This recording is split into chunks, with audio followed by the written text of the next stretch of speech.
My dear friends, information coming in here is very slow, so you may find that I am behind the latest events.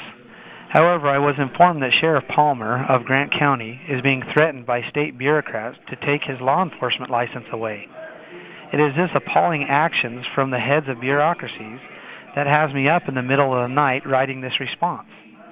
First, I must point out that Sheriff Palmer was the only sheriff in Oregon that I know of that did not allow himself to get caught up in the political deception that the people of Burns were in danger while we were at the refuge.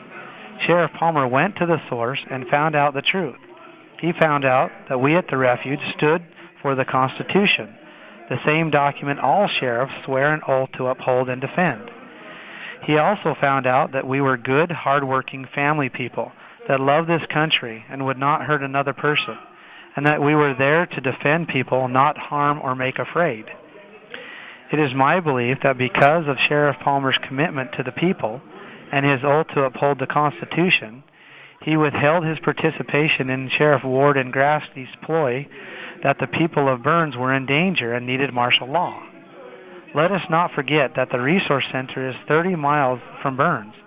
If Burns was in such danger, then why didn't French Glen and Crane lock themselves down and declare martial law as well? They were just as close. In fact, the people of Harney County from Burns, French Glen, Diamond Valley, Fields, Crane, and people from many other areas were bringing us food, inviting us to their homes, asking us to go to their churches, all of which we did. They also set up community meetings in their area so we could speak to them about their rights. The fact is that bringing all that law enforcement to Burns put the people in much greater danger than we were 30 miles out of town, and it had nothing to do with public safety. It was a selfish act of politics. Sheriff Palmer, I am certain, did not want anything to do with government law occupying a town for political reasons.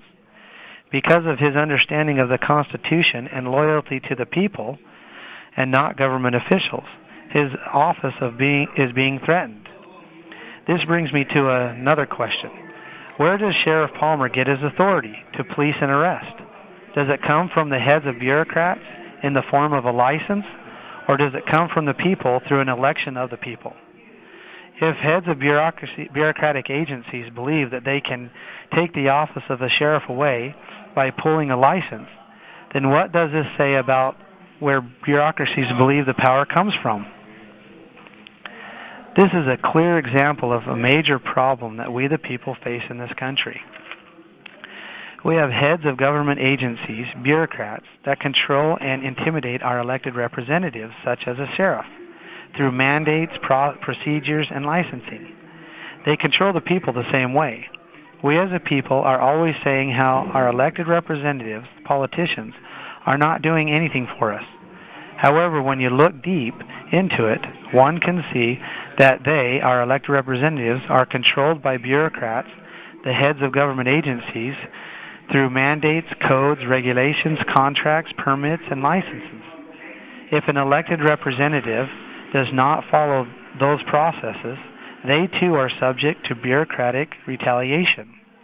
Bureaucrats force it so the elected officials cannot represent the people.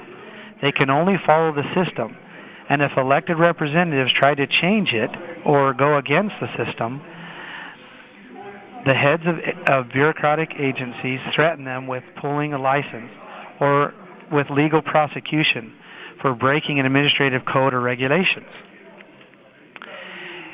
In the example of Sheriff Palmer, the heads of agencies are saying that his law enforcement authority comes from them, and if he doesn't use it the way they like, they will have it taken away. I would like to make it loud and clear that law enforcement power in Grant County belongs to the people of Grant County. Those people gave it to Sheriff Palmer, and they are the only people that can take it away. Both the giving and the taking must happen by the voice of the people of Grant County. This beautiful republic process has nothing to do with bureaucrats and their self-empowering licenses.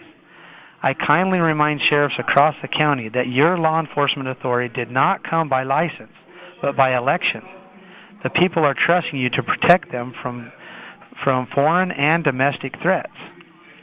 I speak of this sacred duty of policing and arresting with tenderness of heart, as my friends and myself are unjustly being held away from our families, homes, and occupations for peacefully demonstrating against extreme government abuse to our neighbors.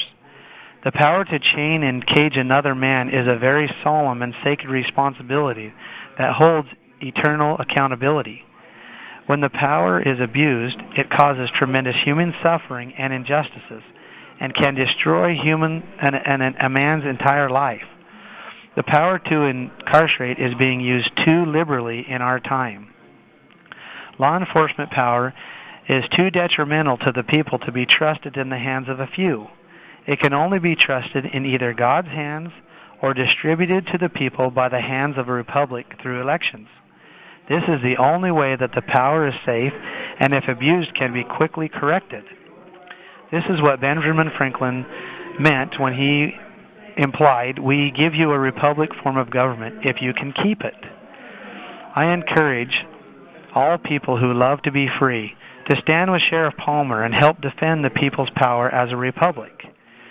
Let us pray to God that we, the people, are waking from our complacency before it is too late.